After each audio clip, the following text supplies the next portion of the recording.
না আর ঘর কখন তুই তোর মাল্লাকে মরে যেতে পারস না আবরটা বিদায় যেত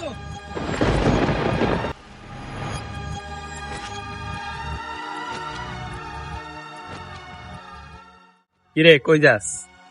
আজ দিনে মন ধরে এনে যাবো না সমস্যা কি?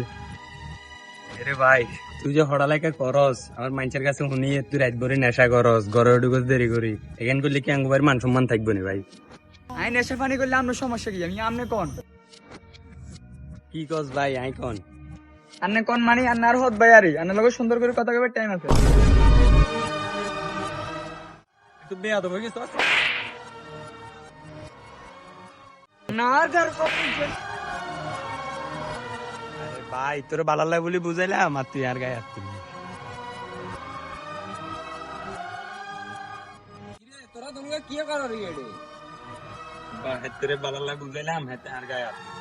কিরে আর ভাই তোর বড় ভাই যে কথাটা কইছে এটা কি সত্য না আব্বা আই হুয়া লেখা করি আই চিল্লা কিন্তু সময় ইয়ার ইয়ার লগে তো বন্ধু বান্ধব গুলো আচ্ছা আড্ডা মাড্ডা দিয়ে এই আরে ইয়াম বুঝানি তার কিছু দাম করে হুয়া লাগাইছে আই হুয়া লেখা করি আই ভবিষ্যতে সরকারি চাকরি করমু এ কি বুঝবো কেন হুয়া লাগার এ তো গ্রামের খেত এর কি কিছু হইব নাকি জীবন?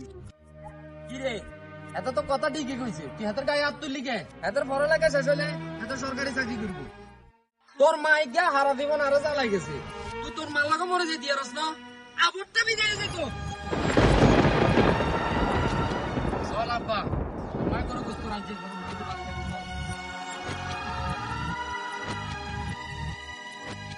আহা আজকে মা নাই দেখে ছোট ভাইয়ের হাতেও মার খাইলাম বাবার কাছে অবহেলিত হইলাম।